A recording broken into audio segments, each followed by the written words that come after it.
Hi, folks. Welcome back. Today, we're going to be talking about the UFC event that happened yesterday on the White House lawn. As expected, it triggered a collective meltdown from the left. They love to collectivize everything, even their meltdowns, so it seems.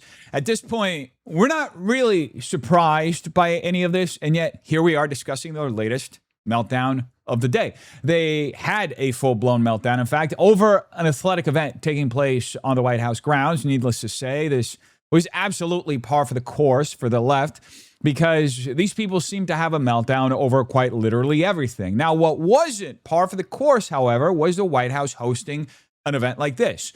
Because despite what many people seem to think, athletic events on White House grounds are nothing new. Teddy Roosevelt himself held numerous boxing matches at the White House, some of which he participated in personally. Needless to say, liberals don't seem to have a problem with that exactly, but they clearly have a problem with this. They also didn't seem to have a problem, by the way, when Joe Biden had a group of trans activists on the White House lawn exposing their breasts for the entire world to see. Again, liberals didn't have a problem with that, but they do have a problem with athletic activity on the White House lawn.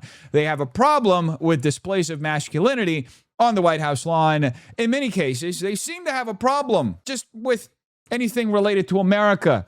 They have a problem with dudes being dudes in America. Now, needless to say, the reaction was immediate. They defaulted to comparisons to idiocracy, claims that the country is falling apart, warnings about right-wing conspiracies, and all the usual talking points we've come to expect from the left. It's the same tired script they roll out every time there's something that is even moderately American taking place in this country. And let's be real, these people cannot celebrate anything related to America, anything related to patriotism. They struggle to be able to do that. They go straight into political crisis and meltdown, as we're seeing today. Now, on that note, two of my favorite moments from the event were, now first, when Sugar Sean O'Malley knocked out Ayman Zahabi and immediately started emoting. The guy started saluting the flag literally before Zahabi started touching the ground. That was absolutely hilarious to watch. My second favorite moment was Justin Gaethje's walkout. It begins with him standing in front of the Declaration of Independence before making his way to the cage. To me, all of it is one of the coldest displays of patriotism I've seen in a long time, and a perfect representation of what America is all about. Justin came into this fight as a significant underdog.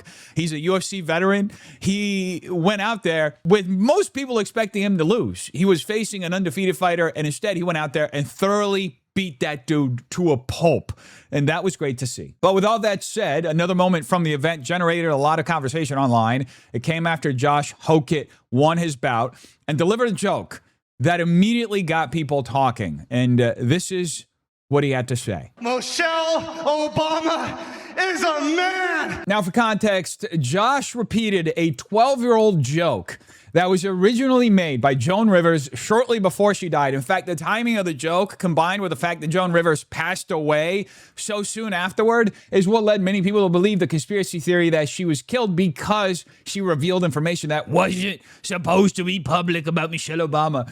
Ever since then, it's become a long-standing internet conspiracy and a meme to say that Michelle Obama is a man. Now, obviously, there are people out there who take the theory seriously. There are also people out there who take the meme seriously. But for the vast majority of people online, it's just been a reoccurring joke for years. This isn't something relatively new. You can go back to 2017, 2018 and find memes about this all over the internet. These theories about Michelle Obama being a man have existed for very long and have become part of internet culture, whether people like it or not. Now, all that being said, the joke Hokit said, and whether it was appropriate or inappropriate, immediately became a topic of discussion on X and across all social media. Almost immediately, people on the left began melting down over it. Now, to be fair, that's not exactly unusual. Most of these people were melting down before the event even started, so needless to say, they were going to look for things to melt down about after the event started. Now, that said, if you've been a UFC fan for any length of time, none of this is surprising. This is the UFC. These are guys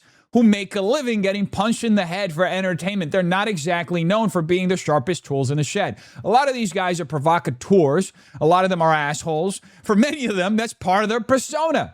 That's part of what sells their fights. I mean, this guy comes out looking like Randy Savage or Hulk Hogan in his prime and says something truly outrageous, And people are surprised by this. If any professional wrestler said the exact same thing, nobody would take it seriously. The fact that people are treating this as some profound statement of fact because it came from an MMA fighter instead of a wrestler is truly absurd. And honestly, as somebody who has watched the UFC for many, many years, that's all I see here. A knucklehead saying something stupid in probably the worst possible place to say it. That's literally how I view it, and many people have been fans for years see it. I don't see some grand political statement. I don't see some revelation. I see a guy making a dumb joke that has existed on the internet for over a decade, yet people are treating it as though he was making a factual claim or delivering some kind of official declaration on behalf of the UFC and the right. It's truly bizarre to watch. The outrage has completely eclipsed the reality of what actually happened, and people have taken far more offense than the situation realistically warrants. Now, with all that in mind, here are some of the reactions that came out of this. First, we have Dave Portnoy, a sports guy who has never been exactly known for being the wisest or most careful with his words. Here he is explaining why he is so unbelievably upset over this joke. There was one moment I do think Trump has to denounce, and anybody associated with it has to denounce, and that's that crazy fighter guy. I don't even have his name up here, but he won the fight. He took the microphone and he made a derogatory comment about Michelle Obama. To me, that on the White House lawn. Now, these are UFC guys, all right? They're crazy. They're idiots. You have Sean Strickland, who's one of the craziest people of all time, to the point you can't even pay attention to what he says snuck in. But when you have that on the White House lawn, on an event you put down, I don't care what you think about the Obamas or anything, that has to be an immediate denounce. Like, wrong, doesn't speak for me. I have no problem with the event. What are you talking about? I guess you run that risk because these guys are lunatics, but that was the only thing. If Trump should denounce it, he should say that was totally wrong. The event itself, listen, the troops seem to love it. All the people there seem to love it. I have no problem with it. I think you're crying over spilled milk if you are upset about the actual event. But that comment, if you're going to do it, own it and be like, that was wrong and should never happen. Now, look, right off the bat, Trump doesn't have to denounce a single thing. Nobody has to denounce anything. That man, Josh Hokit, speaks for himself. Nobody planned what happened. Nobody scripted it. The guy had a moment after winning a fight. He got on the microphone and he saved the joke for the last moment because he knew that if he said it earlier, he probably wouldn't get away with it.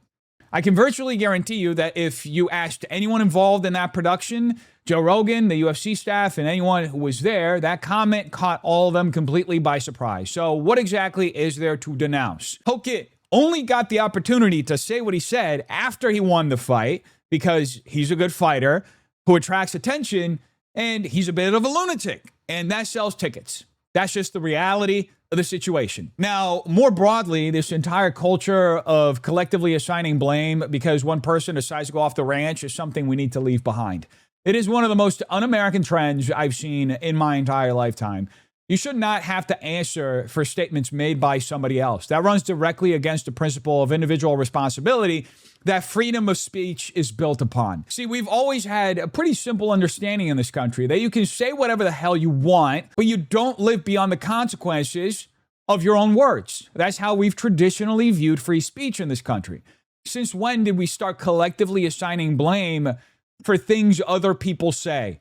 Whether people recognize it or not, this is a form of chilling speech. When you try to hold third parties accountable for comments they didn't make, didn't approve, and didn't even know were coming, you're creating pressure for organizations and individuals to police every possible statement before they're even uttered.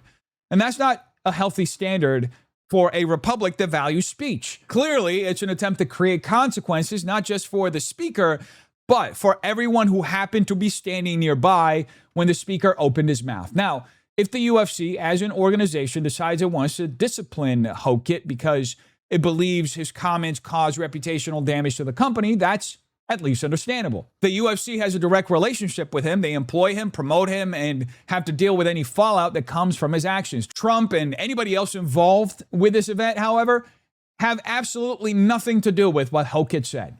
To assign that kind of blame to him is weak. It's guilt by association dressed up as moral outrage. It's cucked out. And the funniest part to me is that even Dave Portnoy himself admits in this clip that everybody understands what UFC fighters are like. These guys have a long-standing reputation for being unfiltered, impulsive, and in many cases completely unglued.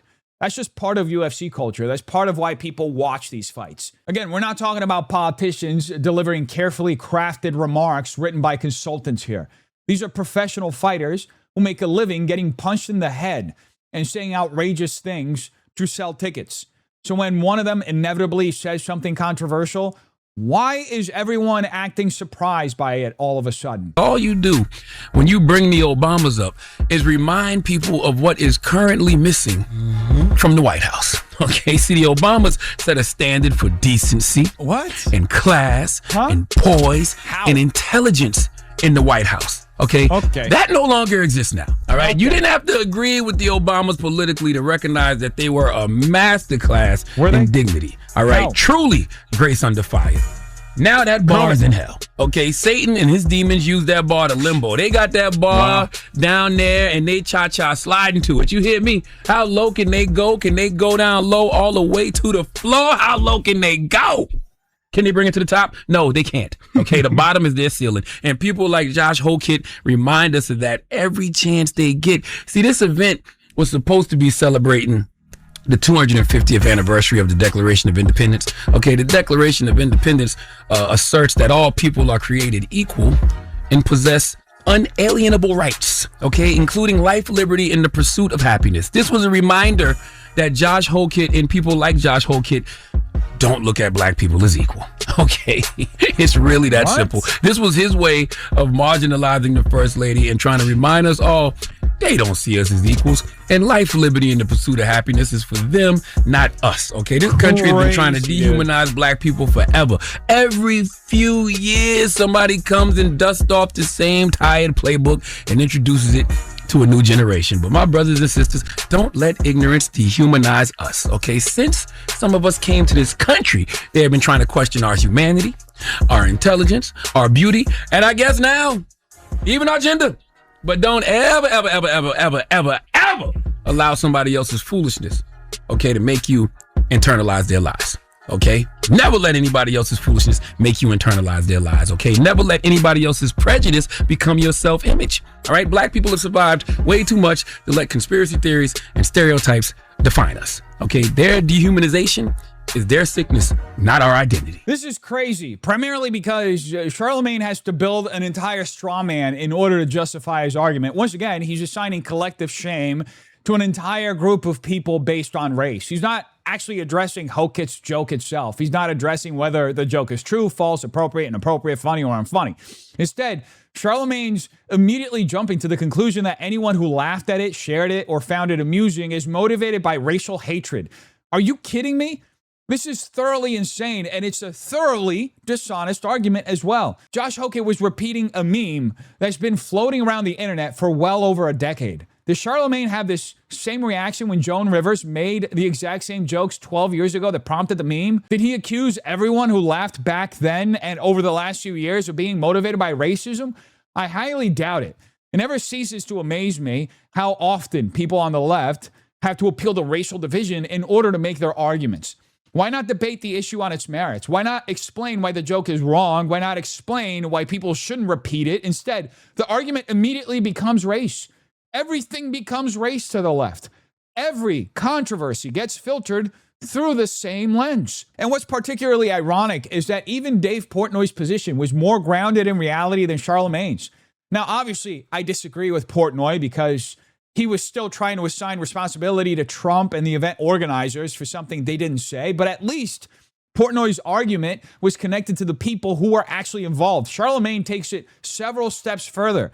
He's not assigning blame to Hokit or anybody involved in the organization. He's assigning blame to an entire race of people and then working backward from there in order to bring in slavery and oppression into this. He literally takes a stupid joke made by an MMA fighter and somehow turns it into a discussion about slavery, racial oppression, and centuries of historical grievances. Are you kidding me? It's truly impressive how we get from an internet meme that's existed for more than a decade, 2 slave ships in one jump. The leap in logic is so enormous that it's almost feels intentional. Obviously it is. It's less about addressing the actual controversy of the remark and more about finding another opportunity to inject race into our political rhetoric.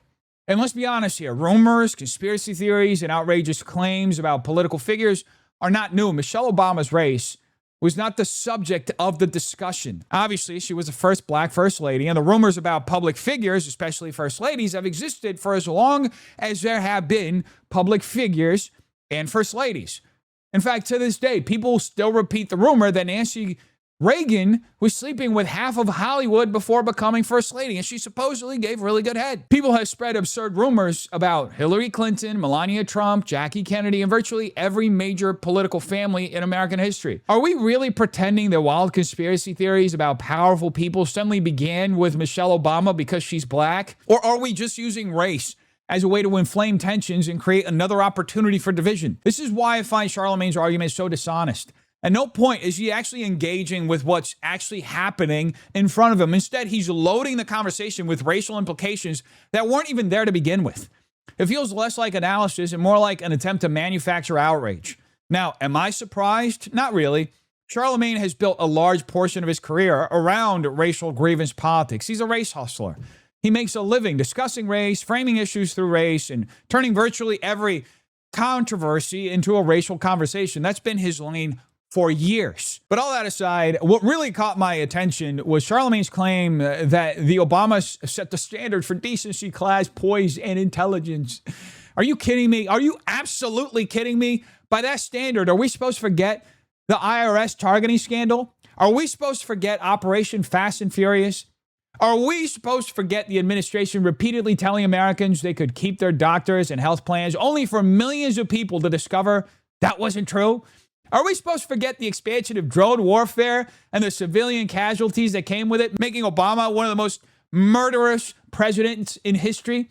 Are we supposed to forget that the country became dramatically more politically polarized during those years because Obama chose to take a racial lens for every single event that happened in the country? Are we supposed to pretend that criticism of Obama was uniquely illegitimate while criticism of every other president is somehow fair game? Because that's what this argument requires. It requires us to selectively erase every controversy, every criticism, and every failure in order to preserve a mythological version of the Obama presidency that never actually existed. And look, you can like the Obamas, you can admire them, you can think they were effective politicians, you can argue that they carried themselves well in public. That's a perfectly reasonable position to hold if you choose to hold it and be divorced from reality. But the claim that they somehow established an untouchable gold standard of decency, class, poise, and intelligence is just pure mythology. It's political fan fiction. It's the kind of revisionist history that only works if everyone agrees to ignore the parts of history that are inconvenient. The reality is that the Obamas were politicians. Like every politician, they had successes, failures, controversies, supporters, critics, accomplishments, and mistakes. Treating them as some uniquely sacred and untouchable political family that can never be mocked, questioned, criticized, or suggested to be the same scrutiny as every other political figure is exactly the kind of cult of personality thinking that people claim to oppose when it comes to their political opponents. There was also one fighter who used his victory speech to make a derogatory slur against former First Lady Michelle Obama. What did you make of yesterday's event? Can't we focus on the Knicks? I have been a diehard fan for 3 whole weeks. I'm an absolute bandwagon fan. Can I out you from the upfront? 100%. Okay, Anna, you know how you were saying you've never seen us fangirl more, Alyssa and I? Because Whoopi called us over to get pictures with Jalen Brunson. And I'm like dying, watching all the games. Alyssa takes a picture. I was like, I didn't even know you were a Knicks fan. She goes, I'm not, but he was cute. Whoopi actually said to me, I was like, I don't know which. She's like, don't worry, you'll think he's cute. And I was like, okay. Yeah, you know, and I do want to address the derogatory slur made about the former First Lady Michelle Obama, because I think it's important to address. And we won't dignify what was said by repeating it, but you should look it up. And I think the reason that it's important is because for a long time, and the roots are in slavery, Black women have been slurred and made to feel that they were unattractive, made to feel that they were masculine, made to feel that they didn't have the femininity that a white woman would have. And so there's this intersectionality between racism and sexism that was on full display at the White House. The crowd laughed at the statement, and the President of the United States smirked, and never addressed what was said. That is beneath the dignity of the office of the President of the United States, and it's beneath the dignity of the American people.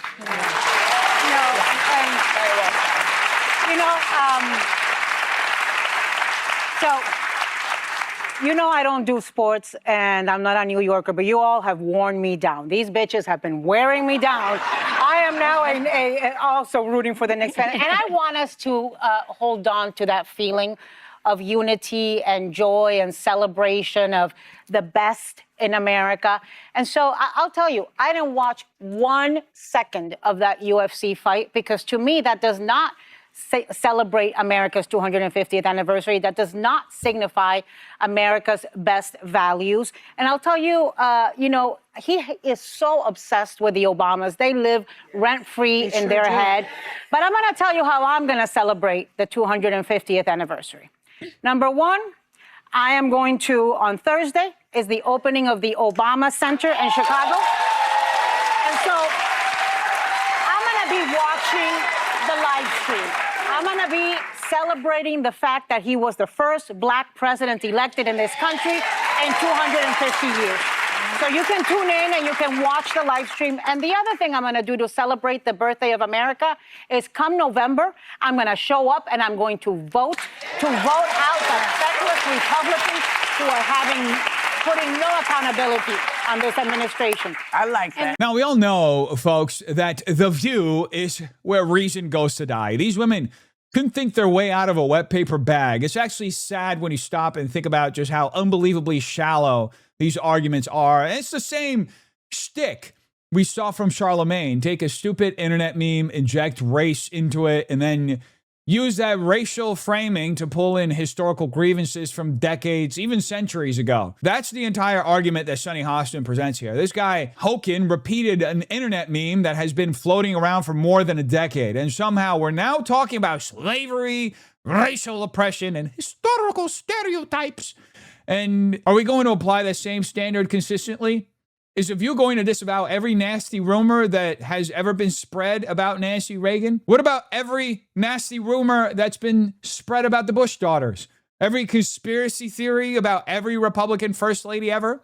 Are they going to invite Melania Trump and actually talk to her like she's a normal human being instead of their worst enemy? Because if we're going in all good faith, sit here and pretend that outrageous rumors and bad political jokes only become offensive when they involve Michelle Obama, then we're not applying a consistent standard. We're creating a special standard for the Obamas. And if we're going to build an entire ahistorical racial argument around Hokit saying what he said, then at least be honest about what you're actually doing. You're just hurling propaganda at us.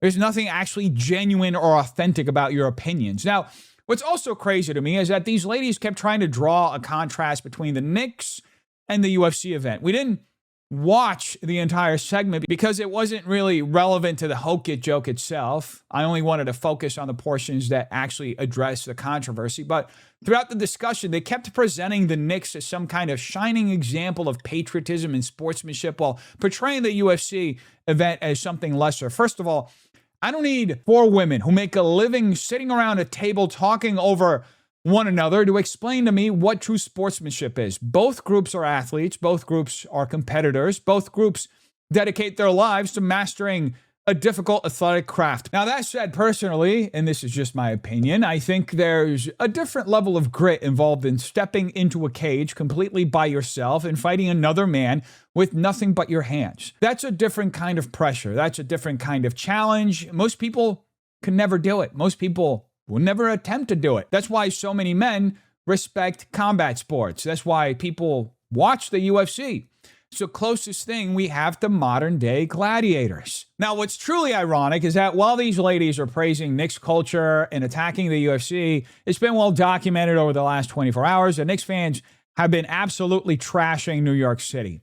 See, after the Knicks won in San Antonio, videos immediately started flooding social media showing fans rioting, vandalizing property, attacking opposing fans, and causing absolute pandemonium. And by the way, this wasn't exclusive to the last game of the finals.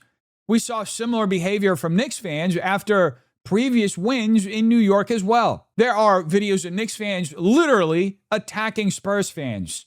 There are videos of mobs surrounding and assaulting people. There are videos of people targeting individuals who are simply trying to leave the arena. There are reports of property destruction and school buses being burned to the ground. So when these ladies start lecturing everyone about sportsmanship and culture, I have to ask, what exactly are you talking about? Because by contrast, if we're using fandom to define sportsmanship, then what did we see in Washington? Tens of thousands of people showed up for a UFC event. Were there piles of trash afterwards? Sure. That's what happens when you gather tens of thousands of people in a place. Is it ideal? No. Is it something I would want in my own city? No. But it's also a reality of large public events. People leave trash. Cleanup crews come in and the city cleans up. That's not exactly evidence of societal collapse. That said, we didn't see widespread riots. We didn't see mobs attacking people. We didn't see fans tearing up DC. That's why I find the moral comparison so ridiculous. They're trying to argue that one sport represents virtue while the other represents some kind of cultural decay. And the funniest part is that many of these same people openly admit they don't even watch sports. Half of them became Knicks fans 5 minutes ago because they found out the team was making a championship run. They weren't talking about the Knicks last season. They weren't even talking about the Knicks last month. They just suddenly discovered a passion for basketball because it gave them something convenient to contrast with the UFC. So respectfully, I say, how about you shut up? You don't watch sports, you don't follow sports, you don't practice sports, you don't even understand why people love sports. And you certainly don't get to lecture lifelong fans about sportsmanship while pretending one group of athletes is somehow morally superior to another because it happens to fit your favored political narrative that you're trying to push. Hey Shane, how'd you enjoy the night, man? It's pretty cool. What do you think of Josh Hokit's jokes? Can you please? What do you think of him saying Michelle Obama's a man? I didn't love that. Didn't love it? How come? Why did you think? Come on. A lot of people have said the opposite. That's why I don't like that. Trump's job. Yes, we're all good. We're all good. Thank you. What do you think of the cancel culture? You guys got me on a couple brewskis. All right, thank you guys. But yeah, I didn't like that. Oh, okay. But whatever, he was funny. Hey, Shane. All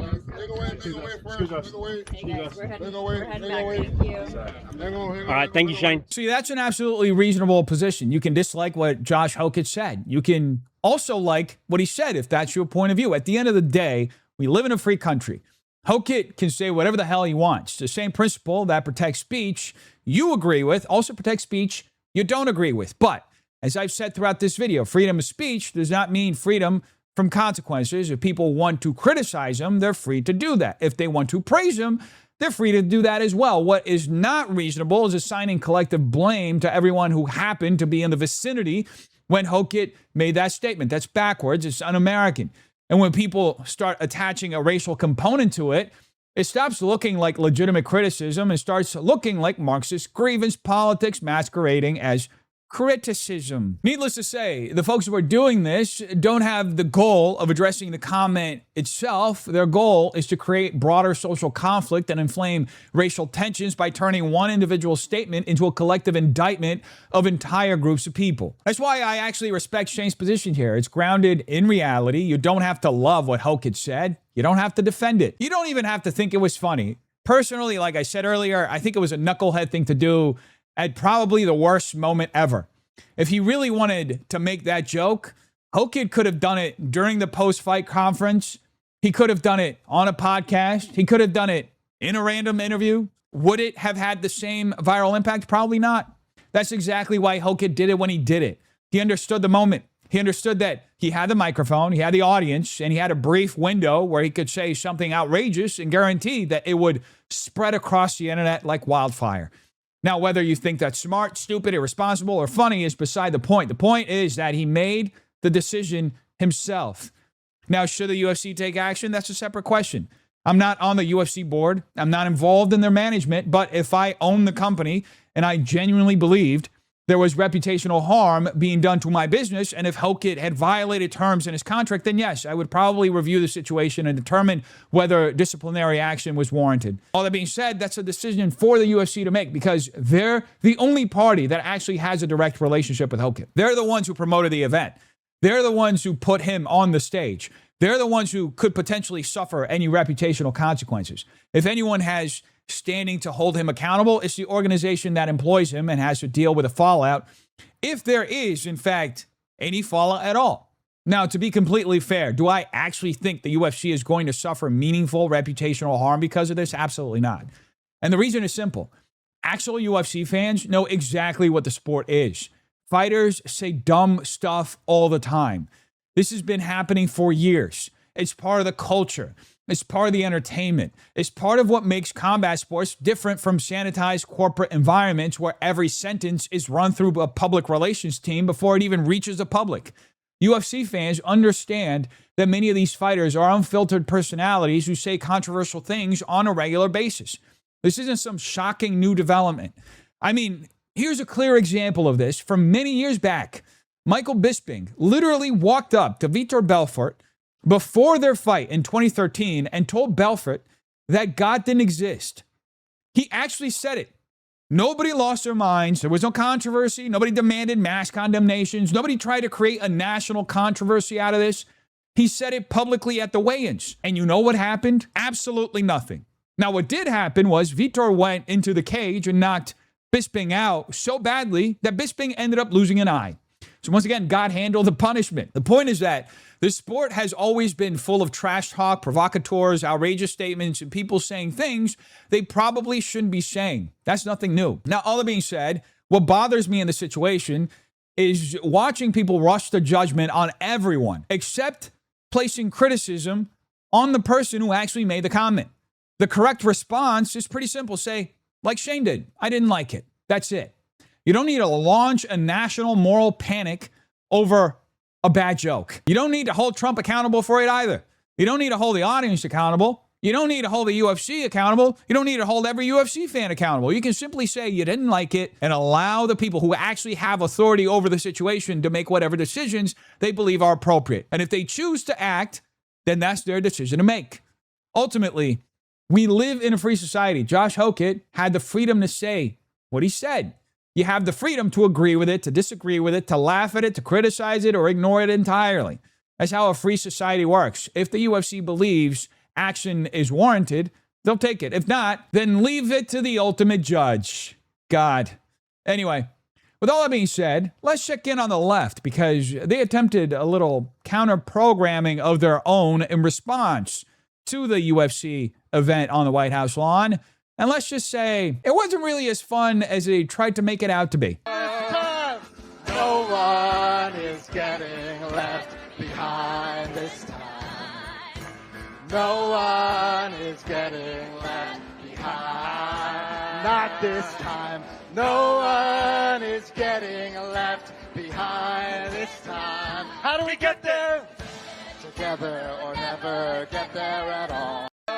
What did get left behind, though, were our eardrums. Needless to say, that was thoroughly painful to listen to. And what's especially funny is that this is the same crowd that spent months ridiculing Turning Point USA for trying to put together its own Super Bowl halftime show. They called it cringe. They mocked it endlessly. And look, two things can be true at the same time. The Turning Point event was relatively cringe. In fact, at the time, I did say so much myself. I'll grant them that.